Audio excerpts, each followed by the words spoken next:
सिंदखेडा नगरपंचायतीतील सत्ताधारी राष्ट्रवादी काँग्रेस व भाजप यांच्यातील सततच्या वादामुळे सिंदखेडा येथील विकास कामे ठप्प झाली असून नगरपंचायत बरखास्त करावी, प्रशासक नियुक्त करावा. भारतीय राष्ट्रीय काँग्रेस पार्टीतर्फे जिल्हाधिकाऱ्यांना निवेदन. सिंदखेडा नगरपंचायतीची निवडणूक होऊन सुमारे 7 महिने झाले असून या निवडणुकीत मतदारांनी नगराध्यक्षपदी राष्ट्रवादी काँग्रेसच्या सौ कलावती माडी यांची निवड केली.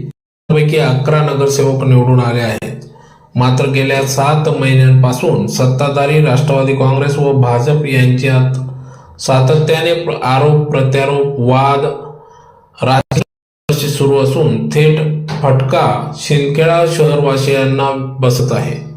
अलीकडे हा वाद अधिकच टोकाला गेला असून नगराध्यक्ष पुत्र यांच्याकडून नगरपंचायत अधिकाऱ्यांना दमदाटी करण्यात येत असून अधिकाऱ्यांचे वातावरण निर्माण झाले असल्याचा आरोप करत नगराध्यक्षांना पदावरून बरखास्त करून संबंधित व्यक्तींवर गुन्हा दाखल करण्यात यावा अशी मागणी करण्यात आली असून प्रशासक या ठिकाणी बसविण्यात यावे, प्रशासक नियुक्ती करण्यात यावी अशी देखील मागणी या ठिकाणी या निवेदनातून करण्यात आली आहे. सदर निवेदन देतेवेळी नगरसेवक तथा गटनेता काँग्रेस पक्ष सुनील चौधरी, विरोधी पक्षनेता नगरपंचायत सिंदखेडा माजी नगरसेवक दीपक आयरे, परीक्षित विजय देशमुख करते या ठिकाणी उपस्थित होते. आज धुळे जिल्हाधिकारी येथे काँग्रेस पक्षाच्या वतीने आम्ही निवेदन दिलेलं आहे. या ठिकाणी उपजिल्हाधिकारी संदीप पाटील साहेब यांना निवेदन देताना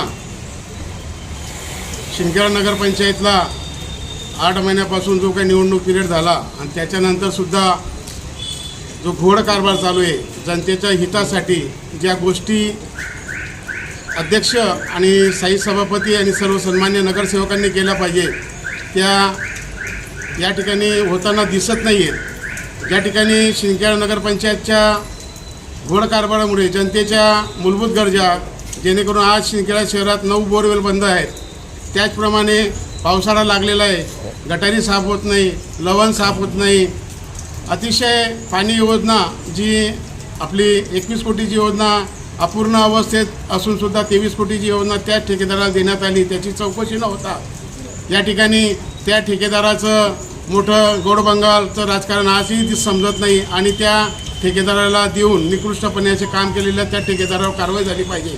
अशा परिस्थितीत नगरपंचायतीच्या आम्ही याआधी 1 महिना अगोदर मुख्याधिकारी यांना निवेदन दिलं होतं की या अशा घोड कारभाराच्या विरोधात नगरपंचायत बरखास्त करून या ठिकाणी प्रशासक नेमावा आणि प्रशासकाला या मूलभूत गरजासाठी मान्यता द्यावी. त्यासाठी आज जिल्हाधिकारीकडे तेच निवेदन आम्ही या ठिकाणी देण्यात आलेलं आहे आणि जनतेला कुठंतरी दिलासा देण्यासाठी प्रशासक बसवून त्या मूलभूत गरजा जनतेला मिळाव्यात यासाठी या काँग्रेसतर्फे आज निवेदन देण्यात आलं आहे.